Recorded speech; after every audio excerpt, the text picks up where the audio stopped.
जी नमस्कार दोस्तों आज की क्लास में हम देखने वाले हैं पाचन तंत्र डाइजेस्टिव सिस्टम में दोस्तों हम देखेंगे सबसे पहले डाइजेस्टिव सिस्टम जो होता है मुख गुहा से दोस्तों शुरू होता है। ठीक है, पूरा आहार नाल हम देखेंगे। ठीक है ना, आहार नाल में हम देखेंगे आहार नाल में हम क्या देखेंगे, फूड पाइप। ठीक है, आहार में से क्या होता है, भोजन यानी फूड। अब नाल मीन्स पाइप।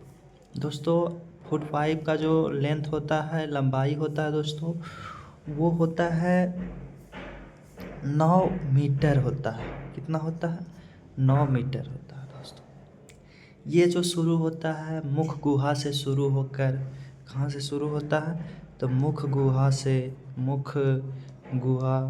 से शुरू होता है दोस्तों। मुख गुहा, ठीक है, माउथ जिसको बोला जाता है, माउथ से शुरू होता है, बक्कल कैविटी जिसको बोल सकते हो आप। मुख गुहा से शुरू होता है, मुख गुहा से शुरू होते हुए ये जाता है अमाशय, जिसको पेट बोला जाता है दोस्तों, अमाशय में जाता है।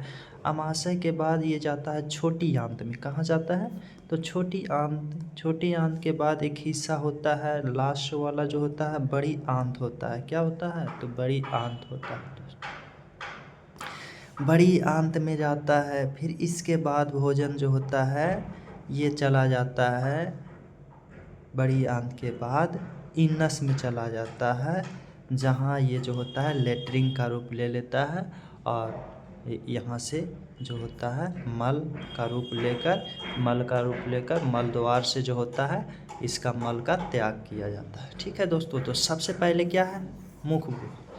तो मुख गुहा में हम देखेंगे मुख गुहा में क्या क्या आता है। तो दोस्तों मुख गुहा में आता है दांत आता है। क्या आता है, दांत आता है। जीभ आता है दोस्तों।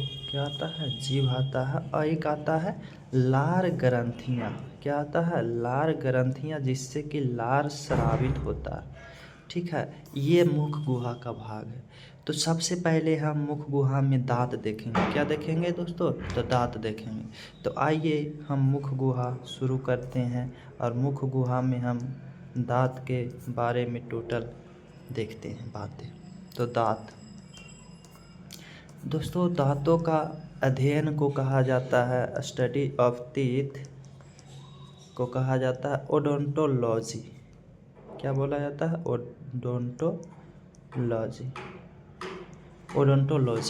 ओडोंटोलॉजी किसका अध्ययन हो गया, दांतों का अध्ययन को ओडोंटोलॉजी कहा जाता है। हम कह सकते हैं दांतों का अध्ययन, इसका जो डॉक्टर होता है, इसका जो क्या होता है, डॉक्टर होता है, वो डॉक्टर को कहा जाता है डेंटिस्ट बोला जाता है। क्या बोला जाता है, डेंटिस्ट बोला जाता है। ठीक है, दांतों का अध्ययन को हमने देखा, क्या इसका अध्ययन ओडोंटोलॉजी, और इसका जो डॉक्टर होता है उसको डेंटिस्ट बोला जाता है। क्या बोला जाता है, डेंटिस्ट। ये हो गया दोस्तों। अब हम देखते हैं दांत, जो कि हमारे मुख गुहा में मनुष्य के जो दांत होता है वो 4 प्रकार का, टोटल 32 दांत होता है। कितना प्रकार का होता है, 4 प्रकार का दांत होता है। और टोटल कितना होता है, 32 दांत। दोस्तों हमारे शरीर के जो होता है सबसे कठोर अंग होता है, और उसमें भी दांत का जो इनामेल होता है दोस्तों, क्या इनामेल क्या होता है, तो हमारे दांत पर जो चमकीला भाग जो सफ़ेद दिखाई देता है, कैसा दिखाई देता है, तो सफ़ेद दिखाई देता है, चमकीला भाग, उसी को कहा जाता है इनामेल कहा जाता है। ठीक है, ये सबसे कठोर भाग होता है हमारे शरीर का, सबसे कठोर भाग कौन सा, दांतों में जो इनामेल होता है वो सबसे कठोर भाग होता है मनुष्य के शरीर का।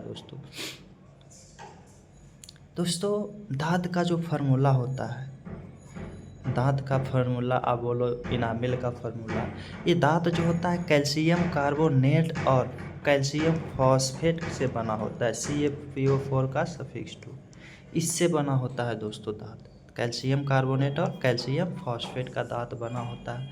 अब हमने दोस्तों बता रखा है कि दांत जो होता है 4 प्रकार का, कितना होता है, 32 दांत होता है। तो 4 प्रकार का जो दांत होता है दोस्तों 32, देखते हैं कौन कौन सा होता है। तो 4 प्रकार का 32 दांत में सबसे पहला होता है इंसीजर। क्या होता है? इंसीजर होता है, कैनाइन होता है, प्रीमोलर होता है, और एक होता है जिसका नाम है मोलर। क्या नाम है? मोलर नाम है दोस्तों। इसका हिंदी होता है रदनक, सॉरी कृंतक होता है इसका दोस्त। हाँ ठीक है, रदनक, कृंतक, सॉरी दोस्तों, इसका ये होता है और इसका ये होता है। इसका कृंतक, इसका रत्नक, इसका प्री मतलब अग्र, तो अग्र चवर्णक, और इसका होता है चवर्णक दोस्तों। ये हो गया दांत का भाग 4 प्रकार का। दोस्तों ये जो दांत इंसीजर होता है ये सबसे आगे वाला दांत होता है। आगे में जो 4 गो दांत दिखाई देता है दोस्तों, 2 3 4, सबसे आगे वाला भाग में जो 4 गो दांत दिखाई देता है, ठीक है, 4 ऊपरी जबड़ा में हो जाएगा, 4 निचली जबड़ा में, यानी 8 इसकी संख्या हो जाएगा दोस्तों। तो इसी को बोला जाता है, सबसे जो बाहरी भाग सबसे अगवा में दिखाई देता है उसी को बोला जाता है क्या? कृंतक। इसका काम दोस्तों होता है भोजन को पकड़ना, काटना, कुतरना, इसका काम होता है दोस्तों। इसके बाद होता है रदनक। रदनक दोस्तों हर एक जबड़ा में, देखो दोस्तों यहाँ पे ये नुकीली प्रकार का दांत होता है। कैसा होता है? नुकीली होता है। एक यहाँ होता है, ये 4 के बाद एक यहाँ, तो 2 ऊपरी जबड़ा में और 2 कितना हो जाएगा? निचला जबड़ा में हो जाएगा, ठीक है। तो ये जो होता है ये भोजन को चीरने फाड़ने में, मांसाहारियों में मेन रूप से इसका काम होता है दोस्तों। जो मांसाहारी जानवर होते हैं वो भोजन को चीरता फाड़ता है। तो ये हो गया आपका क्या, सॉरी ये हो गया आपका रदनक या कैनाइन इसको बोला जाता है। इसके बाद होता है दोस्तों प्रीमोलर। क्या होता है? प्रीमोलर। प्रीमोलर, तो प्रीमोलर यहाँ से दोस्तों आप इस प्रकार से कर सकते हो। प्रीमोलर यहाँ होता है इस प्रकार से 2 इस साइड, 2 ये साइड, तो 2 2 4, और 4 निचला जबड़ा में होता है दोस्तों। तो ये हो गया आपका प्रीमोलर। ये भोजन को चूरना, पिसना, चबाने वाला काम इसका होता है दोस्तों। इसके बाद अंतिम में जो होता है जिसको बोला जाता है मोलर बोला जाता है। क्या बोला जाता है? मोलर बोला जाता है। ये 3 ये साइड होता है और 3 कितना होता है? तो 3 ये साइड होता है दोस्तों। तो इस प्रकार से दोस्तों दांत होता है। तो ये मोलर हो गया। तो 3 3 6 और 6 निचला जबड़ा में कितना हो जाएगा? 12 हो जाएगा मोलर दोस्तों। हमने बताया कि कृंतक जो होता है ये सबसे आगे का दांत होता है। इसको स्माइल टीथ भी बोला जाता है। क्या बोला जाता है? स्माइल टीथ, इसलिए कि जब हम हंसते हैं ना तो ये दांत आमतौर पे दिखाई देने लगता है, तो इसलिए इस दांत को स्माइल टीथ बोला जाता है। तो हम आशा करते हैं कि आप यहाँ तक समझ पा रहे हो, ठीक है। इसको बोला जाता है। इसके बाद होता है कैनाइन होता है जो कि भोजन को चीरने फाड़ने में मदद करता है, ठीक है। इसके बाद प्रीमोलर, फिर मोलर। तो ये तो हो गया बेसिकली दांत का भाग और इसका काम। इसका संख्या अगर हम एग्जैक्ट निकालें तो इसका ट्रिक होता है 2 1 2 3 और 2 1 2 3। ये ऊपरी जबड़ा, ये निचला जबड़ा का हो गया दोस्तों। या फिर हम 1/4 दांत को फार्मूला में हम 1/4 भाग को लेते हैं, यानी 1/4 का मतलब हुआ कि कोई 100 है तो उसमें से हम कितना उठाएं? 25 चौका 100, 25 उठाएं। कोई 4 है तो उसमें हम 1 दिखा रहे हैं, यानी 4 से गुना करेंगे तो उसका मूल रूप आ जाएगा। तो हम ये दोस्तों आप सीरियल वाइज समझ सकते हो कि ये हो गया क्या, सबसे पहला कृंतक, ये हो गया रत्नक, ये अग्र चवर्णक और ये चवर्णक दोस्तों। अगर संख्या देखना चाहें तो 1/4 है ना, 1/4, तो 4 से गुना अगर हम इसमें कर देंगे तो 2 चौका कितना हो जाएगा दोस्तों? 8, यानी इसका संख्या 8 होता है। 4 ऊपर 4 नहीं, इसमें 4 गुना करेंगे तो 4 हो जाएगा। 1 1 2 होता है ना दोस्तों, और 2 निचली जगह में 4, और इसका संख्या भी कितना हो जाएगा? 2 चौका का 8 हो जाएगा, इसका 3 चौका 12 हो जाएगा। तो टोटल कितना हो गया? 12 8 20, 20 और 4 24, 24 और 8 32। तो दोस्तों टोटल 32 होता है संख्या दोस्तों, इसमें से बच्चों में जो होता है प्रीमोलर नहीं पाया जाता है। बच्चों में क्या नहीं आता है? प्रीमोलर। तो प्रीमोलर की संख्या कितना है? तो प्रीमोलर की संख्या 8 है। तो प्रीमोलर नहीं रहेगा तो 8 दांत तो नहीं रहेगा। तो 8 32 में से घटेगा दोस्तों तो कितना बच जाएगा? तो 32 में से अगर 8 हम घटाएं तो 24 दांत बच गया। क्या हो गया? 24। और साथ साथ में थर्ड मोलर नहीं आता है, जो सबसे अंतिम वाला मोलर है वो नहीं आता है बच्चों में। ठीक है, तो ये अंतिम मोलर नहीं आता है। ठीक है, तो अंतिम मोलर की संख्या कितना हो जाएगा? एक ये साइड है, एक ये साइड, 2 और 2 निचली जबड़ा में 4।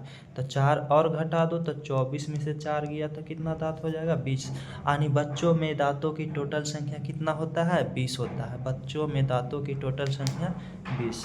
बच्चों में कुल दांत कितना हो गया दोस्तों? 20 हो गई। ठीक है, तो ये बच्चों में दांतों की संख्या। इसके लिए हमने बता रखा है कि बच्चों में जो दांतों की संख्या होता है उसका क्या फार्मूला होता है, कैसे निकाला जाता है। ठीक है, ये जो दांत होता है दोस्तों ये दोबारा आ जाता है। क्या होता है? दोबारा, ये दोबारा आता है। ठीक है, एक बार जब ये टूट जाता है तो ये जो दोबारा जो होता है जन्म लेता है। यानी हमारे पूरे जीवन काल में अगर देखा जाए तो दांत कितना बार आता है? 2 बार आता है। कितना दांत 2 बार आता है? तो 20 दांत। यानी अगर जीवन काल में टोटल दांत को अगर काउंटिंग किया जाए तो कितना होता है दोस्तों? तो 32 दांत। कितना दांत? 32 प्लस 20 तो कितना हो जाएगा? 52 दांत। ठीक है, ये 52 दांत हो जाएगा हमारे जीवन काल में दोस्तों। और अगर हम डिटेल देखें तो जो थर्ड मोलर होता है, क्या? थर्ड मोलर जो हम बताएं कि बच्चों में नहीं आता है, इसको विजडम दांत बोला जाता है। क्या बोला जाता है? विजडम टीथ, यानी बुद्धि का दांत। कहते हैं आमतौर पर कि ये जो होता है 28 से 32 साल पे आता है, तो ये बच्चों में नहीं होता है। कहा जाता है कि ये दांत आ जाता है बुद्धि के साथ साथ। ये दांत अगर किसी में आ गया समझो कि उसमें बुद्धि भी आ ही जाना चाहिए। अगर वो समाज से जुड़ा हो, सभी समाज का लोग हो, तो आमतौर पे ऐसा देखा जाता है कि बुद्धि भी 24 से 25 साल के अंतर्गत आ ही जाता है दोस्तों। हाँ, वो और बात है कि अगर वो अपने आप पे कभी काम ही नहीं किया हो तो बुद्धि कहाँ से आएगा? नहीं आएगा दोस्तों, जाहिर सी बात है। तो ये हमने देख लिया थर्ड मोलर जो कि बुद्धि का दांत होता है। इसका दोस्तों काम कुछ वैसा डिफाइन नहीं किया गया है, तो इसको हम कह सकते हैं कि एक जो होता है अवशेष अंग होता है। क्या होता है? हमारे शरीर का एक अवशेष अंग का है कि दोस्तों अब बताओ, मतलब 32 साल 30 साल हम बिना इस दांत का रह चुके थे, बिना दांत का सब ये थर्ड मोलर के काम हो रहा था, तो आगे भी जाहिर सी बात है कि हो ही जाता। तो इसका आप कैसे आप डिफाइन कर सकते हो कि इस दांत का कोई वास्तविक में कार्य भी है? क्या नहीं है। तो अवशेष अंग है हमारे शरीर दोस्तों। अवशेष अंग क्या होता है? जिसका कोई वर्तमान में वैसा कार्य नहीं दिखाई। जैसे हमारे शरीर में इसके सिवा और भी अवशेष अंग है। हमारे शरीर में अवशेष अंग और भी है। मनुष्य के शरीर में अवशेष अंग और भी है। और भी मतलब क्या है इसमें अवशेष अंग? और भी देखें तो दोस्तों, कान का जो पिन्ना होता है, कान का जो मांस वाला भाग होता है ना, पिन्ना, जिसमें कान का पिन्ना, जिसमें महिलाएं जो होती है कान का बाली पहनती है, तो वो एक अवशेष अंग है। उसका कोई वैसा उसे रहने और न रहने से कोई वैसा कुछ फ़र्क पड़ने वाला नहीं है दोस्तों। यानी महिलाओं में फ़र्क पड़ेगी कि उनका जो होता है गहना, जो हमारी बहना जो गहना पहनती है उसको पहनने में नहीं मिलेगा जगह। ठीक है, तो फिर भी वो तो अवशेष अंग है, सुंदरता को दिखाता है। ठीक है, कान हो गया दोस्तों। अपेंडिक्स हो गया दोस्तों। अपेंडिक्स जो होता है हमारे शरीर का एक अवशेष अंग है। ये अपेंडिक्स दोस्तों बड़ी आंत से जुड़ा हुआ होता है। इसमें जब पथरी वगैरह कुछ हो जाता है तो इसको काट के निकाल दिया जाता है। इसका कोई वैसा काम नहीं होता है दोस्तों।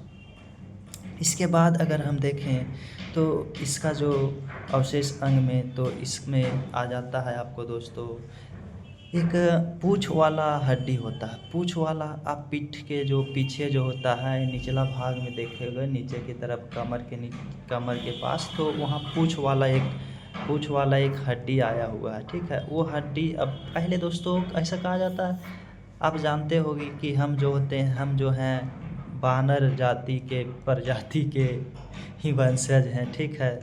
तो बानर जो है हमारे पूर्वज है, हम भी पहले बानर ही थे, हम तो है ना। तो उसमें पूँछ कम, लेकिन धीरे धीरे बीतते हुए समय के साथ जो होता है क्या हुआ है, उसमें जो होता है कि चेंजिंग आया, और चेंजिंग आकर पूँछ टूट गया, पूँछ ख़त्म हो गया, और धीरे धीरे हम इस रूप में विकसित डेवलप हो गए हैं मनुष्य के रूप में, ठीक है। तो ये अवशेष अंग हो गया, पूँछ हो गया, अपेंडिक्स हो गया, कान का पीना हो गया, एक थर्ड मोलर अभी हमने बताया है कि थर्ड मोलर होता है दोस्तों। और बाल, हमारे शरीर का जो बाल होता है इसका भी कोई वैसा काम, सुंदरता को अगर हटा दिया जाए कि सुंदरता के लिए, तो इसका कोई वैसा कार्य नहीं होता है। वो और बात है कि हम सुंदर थोड़ा दिखते हैं, अट्रैक्टिव दिखते हैं, उसके लिए आप बोल सकते हो। बट ये जो होता है वैज्ञानिक दृष्टिकोण से ये कैसा होता है, हमारे शरीर का अवशेष अंग होता है दोस्तों। खैर, हम दांत देख रहे थे, जिसमें हमने देख लिया दांत के प्रकार, दांत का फार्मूला, दांत का संख्या निकालने वाला जो ट्रिक है वो हमने देख लिया दोस्तों, ठीक है। तो आमतौर पे दांत में हम लगभग कवर ही कर लिए हैं दोस्तों। फिर हम देखेंगे अब इसके बाद लार ग्रंथि। क्या देखेंगे? लार ग्रंथि दोस्तों। लार ग्रंथि अगले वीडियो में हम देखेंगे। अभी के लिए इतना ही दोस्तों। अब मैं उस व्यक्ति को दिखा देना चाहता हूं जो आपके सामने काफ़ी देर से बड़बड़ा रहे हैं। ये है दोस्तों, यही है वो, ठीक है। बाय।